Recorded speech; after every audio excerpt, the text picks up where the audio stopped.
Hey, good morning. I'm Patricia Murphy. It's Tuesday. This is Seattle Now.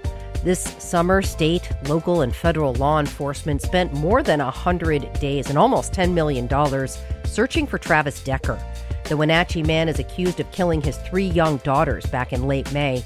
In a minute, we'll talk about the search and what it took to find Decker's remains. But first, let's get you caught up.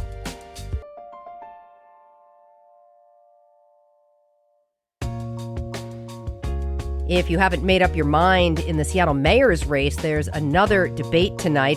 Mayor Bruce Harrell and challenger Katie Wilson will square off at Seattle First Baptist Church on First Hill, beginning at 6:30. The debate is hosted by the Capitol Hill Community Council and First Hill Improvement Association. And by the way, you can hear KUOW's mayoral debate hosted by Libby Dankman this Saturday on Seattle Now. Denny Blaine Park on Lake Washington will continue to stay open for now. A King County Superior Court judge denied a motion to indefinitely close the nude beach, which is a popular gathering space for Seattle's queer community. The group Friends of Denny Blaine is suing Seattle, alleging the park has become a site for lewd acts and drug use. In response, city officials installed a barrier this summer to separate the park into 2 sections. The Capitol Hill blog reports the park will remain open until the lawsuit goes to trial next spring. And Washington has joined a coalition of 21 states in filing an amicus brief in support of Planned Parenthood. The Trump administration has moved to prevent the health care provider from receiving Medicaid funds. Planned Parenthood filed a lawsuit, and that case is now being heard with the U.S. Court of Appeals in Boston. Attorney General Nick Brown argues that the Trump administration's defund provision is unlawful and is meant to punish Planned Parenthood for providing abortion care. Check back for more headlines on tonight's episode of Seattle Now. Listeners, a warning. We're recounting the summer search for accused killer Travis Decker on the show today. Some of this might be difficult to hear, so we understand if you skip this one. We'll catch you next time. You've likely heard about Travis Decker by now. Travis Decker is accused of killing his 3 young daughters.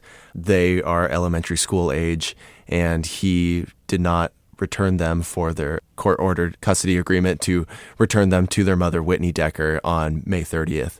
And they were found, the 3 of them, 4 days later on the Rock Island campground on a site outside of it. That's Seattle Times breaking news reporter Kai Uehara. He says the search for Decker was massive. It was over 100 days. It involved well over a dozen law enforcement agencies at the local, state, and federal level. Maybe 200 different law enforcement officers scouring the hillside, all coming together in this big coordinated approach that was unlike anything that, Washington State has seen in recent history. Searching for the former Army Ranger from Wenatchee led investigators into impossible terrain and captured national attention. At any given time, about 100 people were searching from local police departments, the Forest Service, U.S. Marshals, and more. Then, in September, authorities found his remains. Seattle Times breaking news reporter Kai Uehara is here now to tell us how eventually they found him and why this case has captured so much attention. Hey, Kai. Thanks so much for coming in. Yeah, thank you so much. The intensity of the search for Travis Decker is notable, Kai. Why was it so important to authorities to find him? This was a case that was told to me to be one of the most heinous that any one officer would come across in probably their entire career. And so all of these agencies that are watching this unfold, they're hit by it. This is something that is so heinous. It chokes them up. It felt personal. Yeah, it did. It felt a little personal. They wouldn't like to say that, but you can tell. And so that's why I think all of this attention was on this case, because it's so unfortunate, but, children do go missing and, children do die. But this was something that was pretty extraordinary. Let's talk about the actual search area. The bodies were found in Chelan. This is complicated terrain that we're talking about here. How were they approaching it? Where were they looking? So the search had a few different stages. So right at the beginning, 2 witnesses had seen Travis Decker probably the day that he had gone missing. This would be maybe May 30th. And they saw him next to a riverbank. He left his sandals there. They were stuck in the mud. and that's the only time that anybody's ever seen Travis Decker to be confirmed. When the search gets started at the beginning, it's local. They're searching the area around Icicle Creek, which is, in the middle of those mountain ranges. We're talking about the North Cascades here, by the way. Yes. Yeah. So this is outside of Leavenworth. If you were to drive up, there's a bunch of different campsites around there and a handful of cabins. And so this is the area that's being searched at the beginning. But as this case starts to get bigger and bigger and, literally the eyes of the world are on this thing, tips are coming in by the hundreds. There was well over 700 tips that were there that had come in at a certain point. And that's when law enforcement agencies started to get spread out a little bit. They had to chase down every single tip, whether this was somebody who said that they had saw him downtown on a local highway or in Texas or in Canada or Mexico or even Australia. There were tips coming in from all over the world because people wanted to be helpful, and that's something that happens. People think that they're seeing things. So in the second phase of, searching, law enforcement is starting to spread out and they're chasing rather than being more deliberate about their search area. They even checked off things like psychics who called in and said that they had premonitions as to where Decker was. They did actually treat those as serious tips. And after a while, these tips are, kind of dying down. So the search effort becomes a lot more local again. They can refocus all of their efforts onto the area and like the mountain slopes that are surrounding Icicle Creek, like they had been at the beginning of the search. A big break in the case came from Seattle. Let's talk about that. Somebody who was working behind the scenes really did a lot of the work here. Searchers had been working for a very long time, for months. This was about 4 months long of a search. In June, the Washington State Patrol had an operational psychologist who was working there, helping the law enforcement officers with just kind of mental health stuff, making sure that they were okay and had all of their wits about them. That's where we get Dr. Stacy Checkett. And she is based out of Seattle. She has her own private business, and she works part-time with the Washington State Patrol. And she works in crimes against children. And there's less than 10 people on the entire world that the Washington State Patrol says have any sort of background similar to hers. So she normally works in the shadows. She is doing really horrific cases, and she was the person who pointed out the area that Travis Decker's remains were eventually found. In your reporting, you mentioned that they pretty much handed over a bunch of evidence to her and said, read the diaries, read the interviews, read all this. Tell us what you think. Right. So Stacy Checkett, she gets all of this stuff. This is journal entries. These are different writings from Travis Decker, interviews. She looked at the crime scene photos, which she normally doesn't do. She said about 1 out of 10 cases, she actually looks at the crime scene photos. And she pores over it for about 18 hours the first day. And, stuff keeps coming in over the months. And the week before Travis Decker's remains were found, she goes over all of her hypotheses again.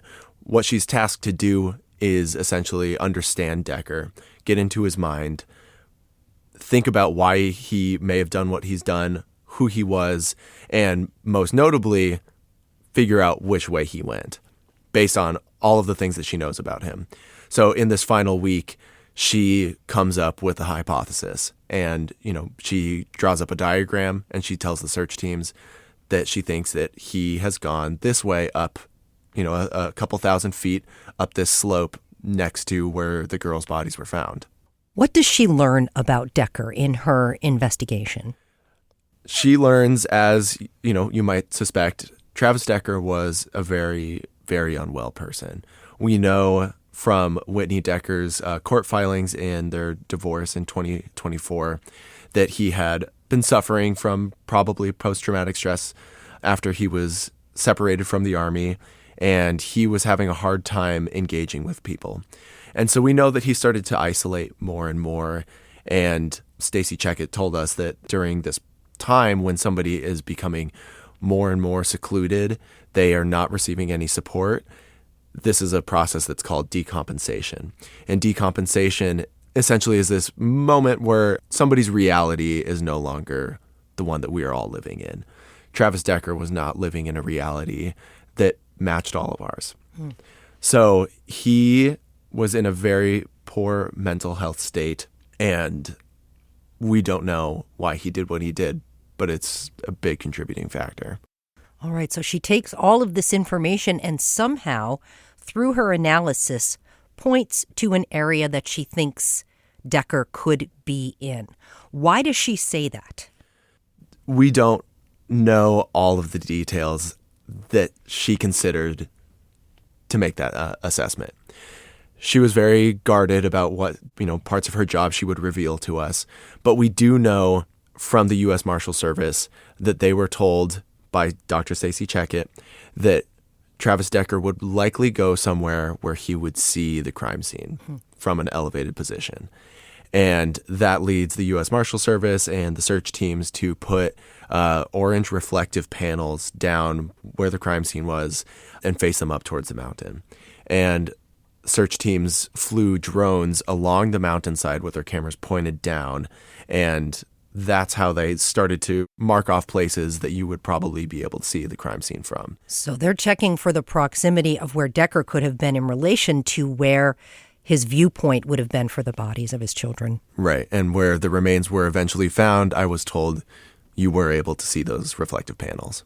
Essentially, she pointed investigators to pretty much the exact location to where Decker was. Yeah, she was a very humble person, but the rest of her team at the Washington State Patrol told me explicitly the place where Stacy had pointed to is the place where Travis Decker's remains were found. Wild. Again, though, not an easy place to access. How did they even get people into this site to find this body? It was difficult. I mean, during the search, you had a lot of officers struggling with super difficult terrain. It was so steep and so rocky that you could stand on the slope, reach your arm out, and touch the other side, the ground in front of you because it's so steep. You had vegetation so thick that people who were, standing about 3 to 4 feet apart, you walk through the forest, you can't see that person who's to your right or to your left. So it's not possible to be doing this grid search where people are, standing an arm's length ways away, poking at the ground with a stick. What we normally think of. Yeah, exactly. What you would normally think of in a movie. So instead, when they are checking out this area where Decker's remains are eventually found, they're going in by helicopter.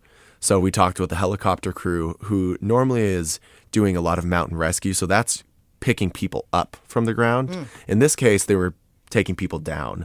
So you have a hoist, you have all of these crew members, and they're attaching searchers to a rope, lowering them down with the canine, the dog attached to them, and lowering them down onto the slope.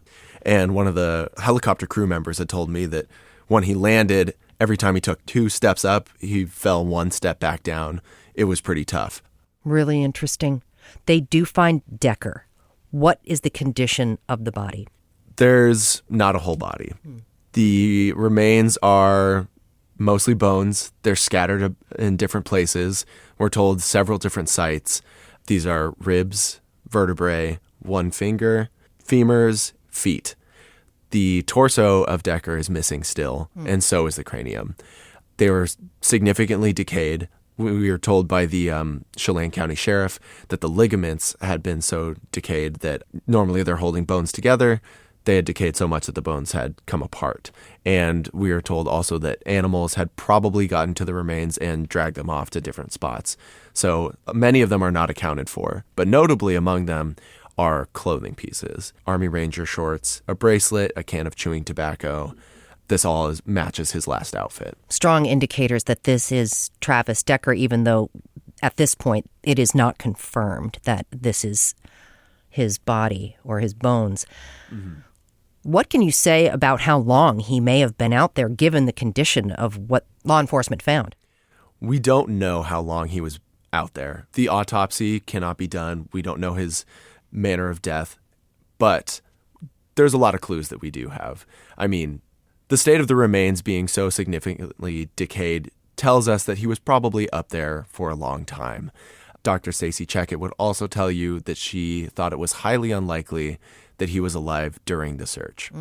And the U.S. Marshals tell us as well, they are making a guess, but an educated guess, they think that he probably died pretty quickly. If he did not cause his death himself, he probably died from exposure within a couple of days because those conditions are really, really hostile. And of course, we have no more insight into why Decker may have committed this crime.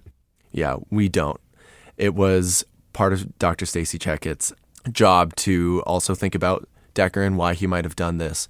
But when I asked her that, she was very careful in saying that speculation is not healthy for a grieving community.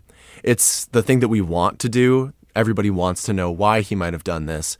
But obsessing over that is not exactly something that people should be doing at this point because it kind of eats you up. You know, I'm glad you brought up obsessing because we talked earlier about the agency investment in the Decker case, but other people, regular people around the world were interested, invested, and drawn to this case. What made it so captivating? It was a heinous crime. That's the biggest part, is this was a really horrific thing to see. These are 3 young girls who are elementary school age. You can identify pretty well, no matter who you are, I think, with this family. The law enforcement agencies stayed motivated, by wanting to bring some closure. And in doing a lot of this reporting, I thought about what closure actually meant. And I asked them, because they're the ones that we get to speak with. And for them, closure is accounting for Travis Decker. It's knowing that he's not out there anymore, that he doesn't pose a threat to the community. But closure is different for people who are grieving, even people who are watching, who have no personal connection to this thing. And closure is not satisfaction when it comes to this story. Satisfaction is knowing that Travis Decker maybe got what he deserved or that some sort of justice can be brought. But, at the end of the day, that crime still happened. And finding Decker doesn't unmake that crime.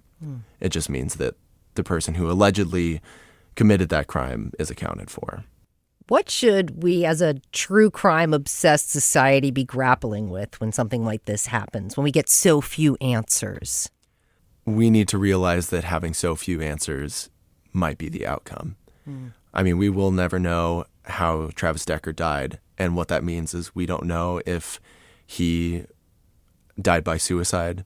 We don't know if an animal got to him. We don't know if he was trying to escape to Canada, to another place. We don't know if he was just trying to sit up on the mountainside. And it also means that we don't know why he did what he did. This is such a horrific crime that, maybe there's actually not an answer that can help anybody. And I think that's what Dr. Checkett was telling us. I think being interested in these things is okay. It's what we do. You kind of have to look. You want to know. But keeping the humanity in your mind of the people who are involved in this is really important. I was told all the time, by the sheriff of Chelan County that Travis Decker, even if he was found, would be treated as a human, and that Whitney Decker, who is, experiencing this horrific trauma, for months after losing her girls, they were careful to only send one law enforcement officer to speak with her, to be a point person so that she wasn't overwhelmed. These are all real people who are involved in this. And these are real people who will continue to live in this story far after, the news cycle has ended. And, our curiosity is just our curiosity. Yeah. Well, our hearts are with Whitney Decker and her family. Kai, really appreciate your reporting. Thanks so much for coming in. Yeah, absolutely. Thank you for having me.